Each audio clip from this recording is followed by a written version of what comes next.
Hello, everyone. Welcome back to another episode of the She Runs Strong podcast with myself, Shona Hendricks, and my colleague, Nicky Freedman here. Today, Q&A episode, got a ton of awesome questions coming through. Thank you. Keep those coming. Today, we're going to be talking about things like bunions. We're going to be talking about some supplements that you should or shouldn't be taking. And, also a little bit around tapering and marathon season, because, Nicky, we are in marathon season right now. So, in your history, Nicky, because I know you've been running marathons for quite a while, what is your favorite marathon? Do you have a favorite marathon that you've run? You know, I'm not sure I actually have a favorite. I mean, London will always have my heart. I've probably run that marathon the most, and that's the one that's coming up quite soon. And I'm super excited for London this year. And I've got quite a lot of athletes running in it as well. And it's just the most atmospheric, awesome marathon. And so that's my probably, but I'm from Edinburgh and I love the Edinburgh Marathon as well. And I would say if you're going up for the Edinburgh Festival Marathon weekend, it's an awesome weekend too. But there's something very special about London. How about yourself? Do you have a favorite marathon? I mean, I haven't run as many as you, but look, I mean, I think the first one always sits with you, Yes, and it's a yes. special place in your heart. So I was very, very privileged and lucky that New York was my first. So that does hit home. And again, just that I almost feel like I shot myself in the foot with New York, because in every marathon I've run after that doesn't have the same support, No. crowd support that until I ran London in 2023. So yeah, New York and London are definitely my two so far so favorites for sure. But exciting times. I love marathon season. Yes, I'm a me little too. bit biased towards the marathon, but yeah, it's an awesome season. Yes, But yes, let's absolutely. get cracking into these questions. We have some really good ones here, and the first one is from Karen, who's from your hometown, Nicky, from Edinburgh. And she's saying, I have bunions. What can I do? The GP is referring me to a specialist for further investigations. I'm very nervous of surgery. Is there something I can do? So, Nicky, Oh, can you maybe kick us off there? oh. What are bunions and how do we deal with Well, them? what's a bunion? A bunion. And so it's a bony bump that forms at the base of your big toe. Okay, so where your toe joint meets the foot, and it occurs when the big toe it'll make the big toe start to lean into your second toe, and it can be quite protruding, and the joint can be kind of stick out quite a bit, can become quite prominent, and you can see it in shoes. It can just I know some people are listening on podcasts, and I'm busy sort of doing this with my hands and showing how it works. But if you can vision your right toe pointing in towards your inside toes and this big bony lump, then that's what we call a bunion. And it can get really, really irritated and just swell and have a lot of inflammation, especially when you have a lot of pressure applied. And that is relevant when you're running, because obviously running is a repetitive movement pattern and you're constantly pounding. And with running, the whole mechanics of running is that you push off with your big toe. So if it is slightly skew width, that highly technical term, if it is like skew width off center, then you're going to be pushing off wrong, and it's going to have a lot of different effects throughout the body. So it can cause more swelling in that particular area, but then it's going to also cause more problems in the chain going up through your body. So, and it also can start to limit your movement of your toe. So you can't even flex your toe to get that push off that we're looking for. So that's the real sort of the issue with bunions and stuff. So I know there are treatments non-surgically. This is something you've looked into a little bit more, Shona. And just, do you want to give us a little bit of background there for what we Yeah, for could sure. do or what we could look at? Yeah, there's a couple of things. So, firstly, I think we need to start looking at the shoes that we're wearing, all right? And that's not just running shoes. That goes across the board in terms of, Yeah. the shoes that we wear every day. And so many of our shoes. Again, I'm also on video here, so but squash our toes, right? And so if this was your big toe, you can imagine that you're pushing, and that's why that bone lands up forming out there, because we're sitting in this really squashed toe sort of thing. So try and find shoes with enough toe box, so to increase their toe box. And of course, there are running shoes at the moment that are really catering to that, shoes like There's some Ultras and brilliant and ones. so on. Yeah. Yeah, so really, really great running shoes as well. So make sure the toe box of your shoes are sufficient. You can look at getting orthotics. I mean, generally, we're not fans of using those. I prefer to then rather do things like strengthening your feet, and working on those imbalances rather than perhaps orthotics. But of course, some padding does help a little bit as well. And so, essentially, if we look at the foot, in totality, there are these small little muscles at the bottom of the foot, and I think I've spoken about this on the podcast before. But that essentially, if those small muscles aren't working, the bigger ones just kind of take over. And again, if we don't have any mobility in our toes because our toes are living in shoes all day, that would be the first place that I start, is trying to get a little bit of space in between those toes. So Right. just not walking around with your shoes at home. I know many homes are shoe free, which is great, so then make sure that you take your shoes off, get yourself a set of toe spreaders. You can buy them on Amazon, you can buy them anywhere, but even if you don't want to buy them, I just take my socks and interlace them between my toes. So we're just getting some mobility between the toes to start off. That's a key thing. And then some exercises we can do is one is again just working on the space between the toes. So lifting the toes up, spreading them wide, and putting them flat onto the ground. So again, we're working on the mobility and the strength at the bottom of the foot. And then there's some exercises that you can do with a band that, just strengthening the big toe because it's pushed in like that to push this bone out, to just move the big toe out. So hold a band against that big toe and pushing it out a little bit. So I'm yeah. busy trying that at the moment. That's quite a tricky. It is tricky to do, and maybe while you're doing it now, do this. Just sit there without your shoes on and lift your big toe and lift the other four toes. So big toe up, other four toes. You can see Mm. Nikki's concentration on these things. So It's actually um, quite. it is difficult, and so let me say this: that these exercises aren't just for people with bunions. So I would suggest doing these to prevent bunions from happening. But definitely, it's got a lot to do with our shoes, and yeah, ideally, I would opt for as many conservative treatments as possible before surgery. I mean, Nikki, you mentioned you have a few friends and clients, runners who have had surgery, and Yeah, running's just never really the same again. So that's it. that's as a last resort, right? So sorry, yeah. Yeah, no, my friend had both feet done, and they were quite severe, I have to say. They really pointed out, and it looked quite sore just even looking at them, and they're very swollen. And she did have to have surgery, and it was quite intensive because if you imagine on your feet, you have to stay off your feet for a long time. And then Yeah. she is back running, but she's not running marathons in the way that she wanted. Well, she's not running marathons at all. So, but she is running. So I suppose there's something there, but I think that foot core is a good one. I think the shoes nowadays are brilliant. We're getting wider toe boxes all the time. And but I do think, a lot of shoes, I think, have a lot to, when I was younger, there were a lot of tight shoes around and really kind of ill-fitting shoes. So I think nowadays you can really get good shoes, especially for running, Definitely. that really help in that toe box and stuff. I do hope you get that sorted, Karen. It is Yeah. quite a painful issue Very to painful. have, and it can really affect through the body as well. So Yeah. so good luck with that, Karen. Yep. Good.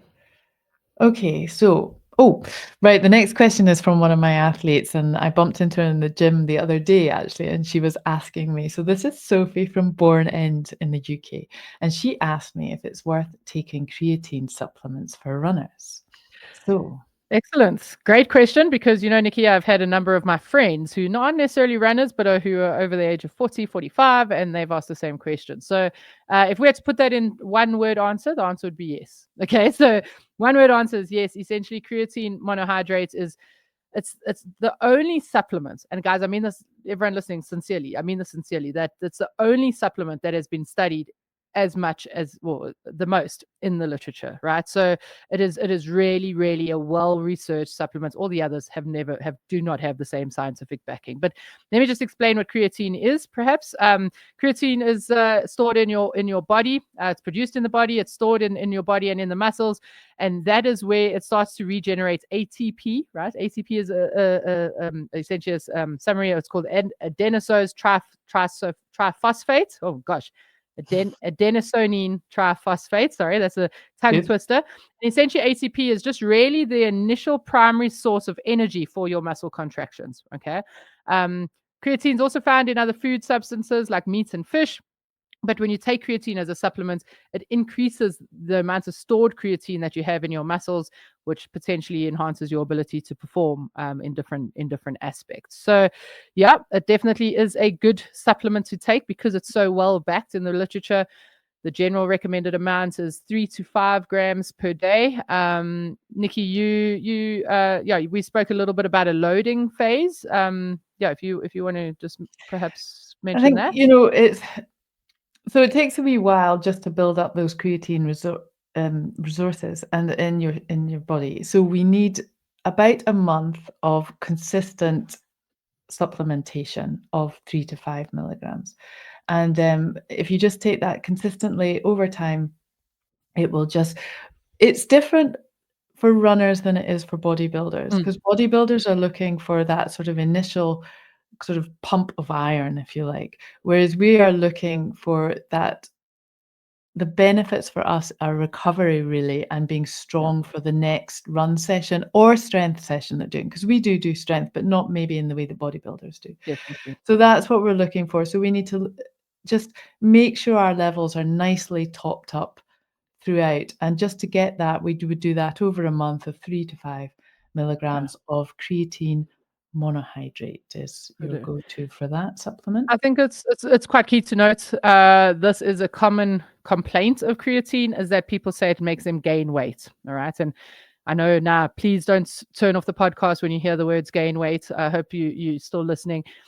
Essentially, what that weight gain is it's cellular water retention, and it can be between 1 to 2 kgs. And so that does return back to normal. All right, so please don't stop taking the creatine if you feel that it's making you gain weight. And that's been true for my male clients and my female clients, but it does return back to normal as well. So I didn't notice that when I started taking creatine. So, I mean, I don't think it's, across the board, but I certainly never noticed any weight gain. So,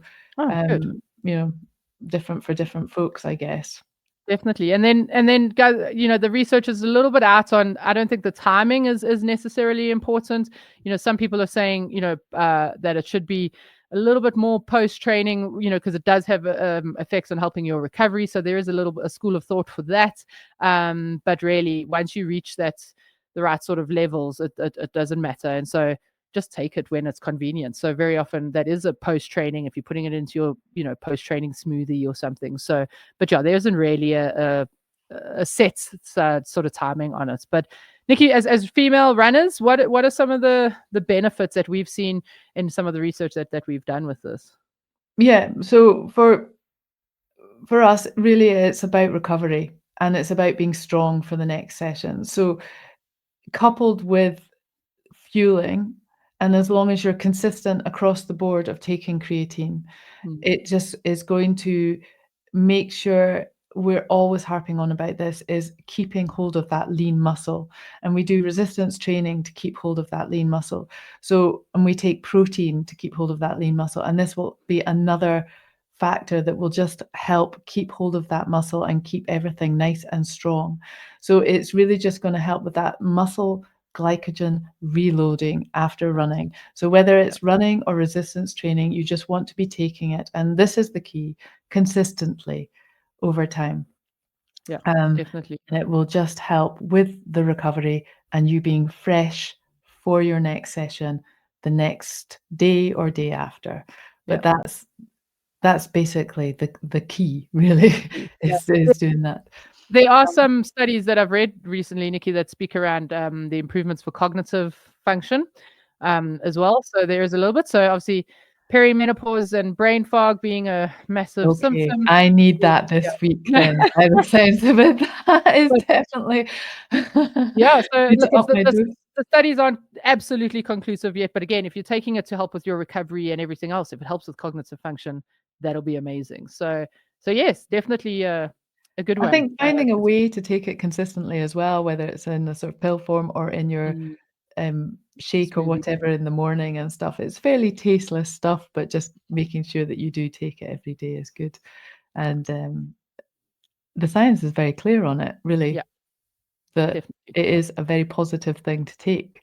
So, yeah, Yep, good definitely. stuff. Right, there you go, Sophie. So get your creatine supplements. Good. Right. Okay. So next question. Okay, this was someone on our forum. This is the Mm. Coach Parry forum where people write in with questions, which we take a lot of our questions from as well. This was a lady. Does she have her name? Rachel Yeah, Holland. Rachel Okay, it's Holland, at yeah. the end there. Right. She has said, "Thanks for the podcast. It's very relevant. It's very relevant." So she's obviously talking back about our iron podcast that we did.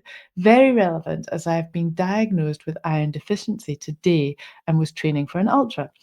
I was putting a lot of my symptoms down to menopause, but I'm reading that milk can inhibit iron absorption, and I'm drinking milk straight after training as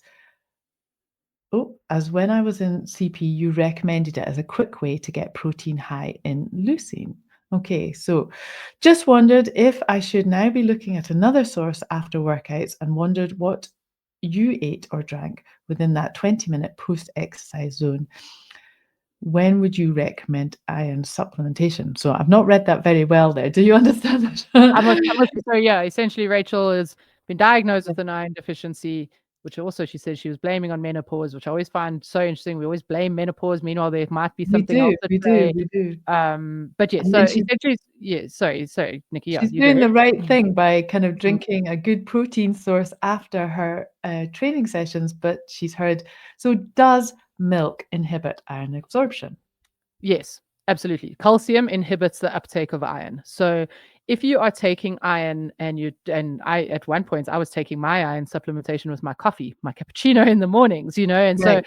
that is going to inhibit that uptake. So if you are taking iron supplementation, try and find a time to take it when you're not having any form of calcium. So I know it's convenient to take it with your post training nutrition, but perhaps take it when you brush your teeth in the morning then. And that's what I've landed up changing is that I take my iron supplementation and a vitamin C tablet because vitamin C helps with the uptake of iron. So I Yeah. take that in the morning with my antidepressant as well. First thing in the morning when I brush my teeth, obviously have a little bit of breakfast or juice before I go for my run, come back and have my protein or my post-run nutrition then. So yeah, that's definitely the case. Avoid the calcium mixed with iron. Add vitamin C to your iron. It helps. And then just to remember, guys, and just to reiterate, and if you haven't listened to that deep dive episode that we went in on iron, I think it came out in mid-January. Please just go and check it out. But it's really, really key. Don't just assume that you have an iron deficiency. Please go and get that checked with your GP. Okay, so don't just go and buy iron supplementation. Go to your GP or your doctor, get a blood test, get that tested because not all iron is made equally as well. You might have low ferritin stores as opposed to Yes. low hemoglobin stores, and they're different supplementations for that. So please just make sure, and also just to note that excess iron is toxic. So we really don't want Absolutely. too much Yeah. of that. And you want an expert to review your blood samples, tests, so Yeah, that they can really give you, because there could be a variety of things going on. You want to make sure that you're addressing the right thing there. definitely. Good, So Rachel. with I that, hope, so yeah. yeah, so basically not with calcium and not with caffeine. So not with your morning cup of tea. Unfortunately, yes, definitely. But with some vitamin C, which is probably a good thing to be taking anyways if you're training to keep the immune system up as well. So yeah, Rachel, I hope that answers your question and I hope you are well. Rachel was also a stalwart, one of the OGs, the originals in the Coach Parry, Really? running through menopause and foster beyond 50 programs or frameworks. So and definitely just speaking of Rachel, was a strength possibly one of the most consistent athletes I've had in strength ever. So kudos Wow. to her. And I Well hope done, her Rachel. ultra marathons are going well. Yeah. So, but yes. Anyways, on to the next question. Tandy from Cape Town is saying that she is going to be running London Marathon soon. Good news, Tandy. That's exciting. I my hope you favorite. have it, as we were talking about London. And she says, I've had a little bit of a knee niggle and I missed a week of running. And I, as a result, missed one of my long runs, my key long runs. Should I modify my taper? If you want to recover from sessions faster, not feel tired all the time, run pain and injury free, and improve your endurance, then be sure to join me in my upcoming training specifically for female runners over the age of 45. In it, I'll share with you my simple 5-step framework that'll transform your running. Simply scan the QR code on screen now or click on the link in the description to save your seats in the training now. We look forward to seeing you there. Oh, Nicky, that's a shame for you with the knee niggle. Do you know, it's very common, isn't it? So we build in tapers of roughly about 3 weeks. And so all things going well in a 12-week marathon training cycle, by 3 weeks out from a marathon, you would be looking to reduce the training load and intensity, freshening you up for a marathon. So that's the general sort of look of a taper. Quite often in the middle of your training cycle, it's very common, a lot of people pick up a little niggle, might even be a cold or an illness as well, and they have to miss a week of running.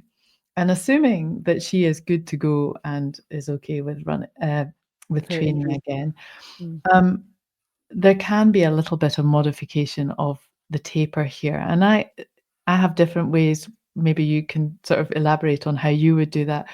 I wouldn't try to play catch up on the week that you'd necessarily missed, but I might have a lower week coming, easing you back in. So almost do a bit of a sort of pyramid where you kind of have a low week, a little bit of a higher week, and then coming down into another lower week, just to give a little bit of boost to your training volume and a little bit of boost to your confidence ahead of the marathon as well. So I would look at doing something like that, instead of just kind of tapering down. I wouldn't go mad and go in. I know you've missed one of your big long runs. That's a shame, but that big long run won't make or break your marathon. What will make and break your marathon is your consistent running over time. So what we're looking for is in the last 3 weeks, albeit this sort of modification of a taper, is to keep you consistently running, and that will bring you the best benefits. So I would maybe do a bit of a lower easy week after your injury, providing your physio is giving you the okay, then maybe a little bit higher and then a little bit lower. And that's how I would taper you in. Shona, what would you do in that sort of circumstance? I really like that as a bit of a pyramid. I quite I guess mine would be slightly more bring the person back in, and then a bit of I want to say an aggressive taper. That sounds bad, but almost like instead of a 2-week taper, a 10-day taper. Yes. So I think the key thing though is I think it also depends on what Tandy's training was like beforehand and how much she had done. But I really do like your pyramid idea. I think the key, absolute key things there are don't play catch up. Because if you play catch up, you are going to get yourself injured and not get to the start. That is the number one thing. And you mentioned around the long run not making or breaking your marathon. Before Chicago Marathon, which I did in 2022, and before London Marathon in 2023, both of I ran my last long runs, those last long runs, but they were both terrible, both of them. And my last long run before Chicago, it was hot and I felt nauseous, and I landed up only doing, I think, 18 kilometers. So it was like 2 hours. And I remember feeling down about it, but the day was great. The same thing with London. Yes. I had a terrible last long run, but it's, as you mentioned, it's the building blocks. It's all of the consistency. It's all the runs. So please don't play catch up there, Tandy. But I think Nicky, I think that's some excellent advice there. Yeah. And it will be alongside that is doing your rehab exercises and the strength as well. So just, the taper will look different for you, but I quite like just the sharp taper at the end, I guess, or just the lighter week. But I think just having that consistency will still count. So, and keeping up with the rehab exercises. So good luck with that. That's awesome though. Running London Marathon. Good luck with that, Tandy. Good. Okay, cool. And last question is from Emma from Birmingham. She is asking, if you only do 3 to 5 strength exercises, which ones would you recommend? Ooh, 3 to 5 strength exercises, right. She hasn't given much more context around this. So I'm thinking that probably she's talking at home and not in a gym. I don't Yeah, know. let's just assume that Yeah. because just because. And I guess, there's a lot of this at the moment. And let me put it this way. We are massive advocates of the strength. I mean, if you listen to Yes. this podcast, you would have noticed that. Um, but at the end of the day, I just want people to be doing strength. So if we got to find the best way for you to fit it in, then Yeah. that's how we're going to do it. And I mean, I know as an example, Nicky, our colleague, and Tutu, who was on the podcast a couple of weeks ago Yes. with us, he hates strength training. I mean, he's an Oh excellent runner, gosh, but he the absolutely vengeance. hates it. But what he will then do is he'll run and then he'll get in and he'll do 3 to 5 exercises that he knows are effective for him, and then at least he's doing it. Otherwise, he won't do it. So yeah. So if I had to choose 3 to 5 strength exercises for female runners specifically, let me just give you the overhaul of what those exercises would be, and then I can give you examples. But I would focus on a squat. I'd focus on a hip hinge. I'd focus on some sort of single leg work or unilateral work. I would look at the glutes and I'd look at the hamstrings. Okay, so those 5 aspects. So obviously a squat, I mean, there's so many variations. You can do a front squat is focusing more a little bit on the quads. If you do something on holding at the back or at the side, we're looking at a bit more of the posterior chain. So I'd like that more so. Yep. And then a hip hinge. So any kind of hip hinge exercise. So that's a deadlift, a straight leg deadlift, something like that, which is great. An arabesque, which is also Yep. a single leg deadlift. And then the single leg or unilateral work, perhaps a Bulgarian squat. So that's with one foot on a chair in front of you. A single leg squat, excellent as well. Single leg step down, single leg step up. So those are single leg work exercises, which are great because if you think about running can almost be described as stepping on one leg. So you're balancing on one leg, losing balance, and landing on the next leg. So it's constantly working on one leg. So that's why we want to do some sort of single leg work. Focusing on the glutes, of course. I mean, million exercises we can do there. Standing clams, side bridge leg lifts. Lots of those kinds of anything with a band. Some band walks are great. And then hamstrings. Runners always forget their hamstrings. So lie on your back, put your feet up on a chair, and push your bum up to the sky. So glute bridge hip raise is a good one. Hamstring walkouts. We do lots of those at the Coach Parry strength sessions. So lying on your back, lifting the hips, stepping one leg out, stepping the other leg out, back and back. So yeah, so those are some basic examples. But of course, I mean the world is your oyster with those. But there are some they are quite straightforward exercises. There was a couple there that maybe you need to Google how to do, but squats. So let's take squats, just your classic at-home squat. She's saying 3 to 5 strength exercises. She's at home. She wants something recommended. So if she was doing your body weight squat, Body for weight squats, example, yeah. how many reps should she do and how many sets? What sort I mean, of? it depends always, as it always does, but depending on how much experience you have and if you're a beginner or not. But for the most part, we want to work anywhere between 8 to 15 repetitions. Okay, so depending on your ability and how much weight you're using, and if it's body weight and progression, so 8 to 15 reps of all of these exercises, and let's start with 2 to 3 sets.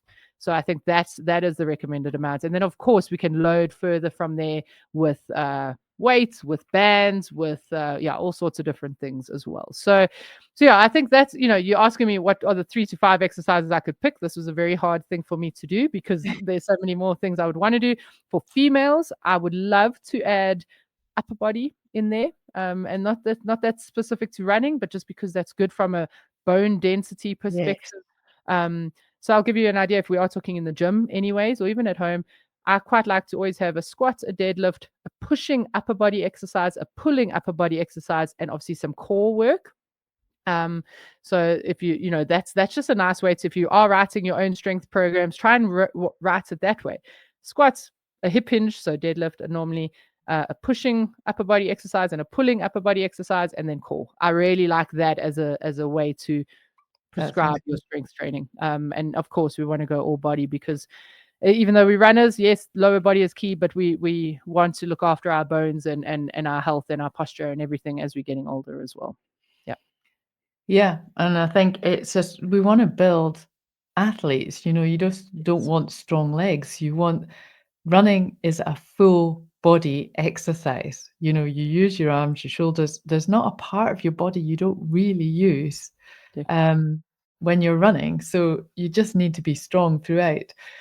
So, I like that for the gym and stuff. So the same reps apply and Yes, sets? I think, as a basis, let's just keep it at that 8 to 15 reps, start on the lower end and build yourself up.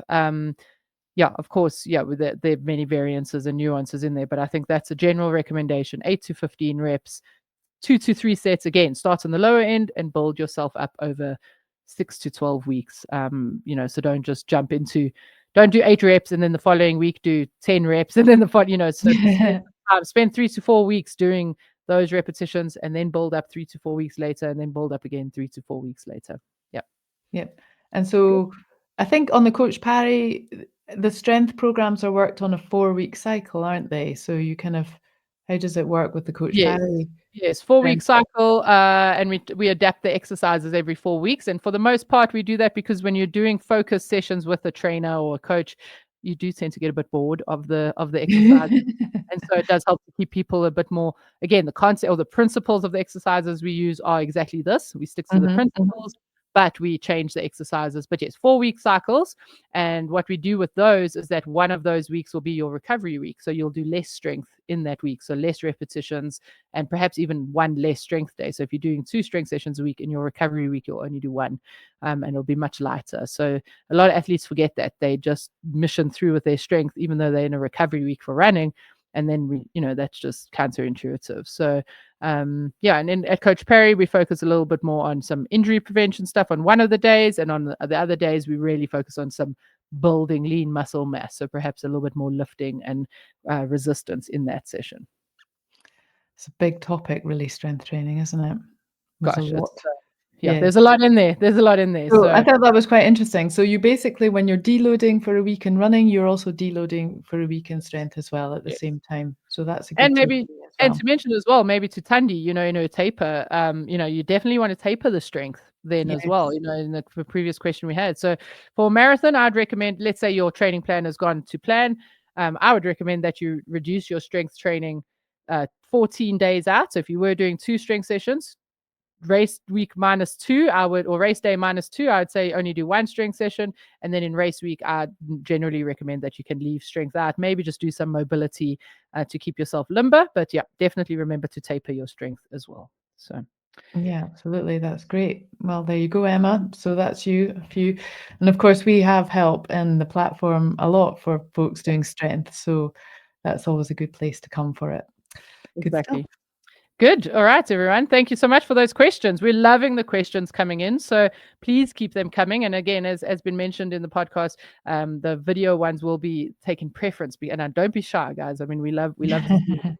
All right. And so yeah, keep the comments coming. Let us know in the comments any thoughts, any feelings on any of these things, some of the exercises you may do, maybe perhaps, if you use creatine, anything that's worked for you, let us know. Nikki and I love reading those. Yes, But yes, keep an eye out. Some really, really cool episodes coming up. And yeah, Nikki, as always, thank you for your expertise. And you yeah, too. we will Great. see you again next week. Yeah. See you next week. Cheers, guys. Bye. Bye.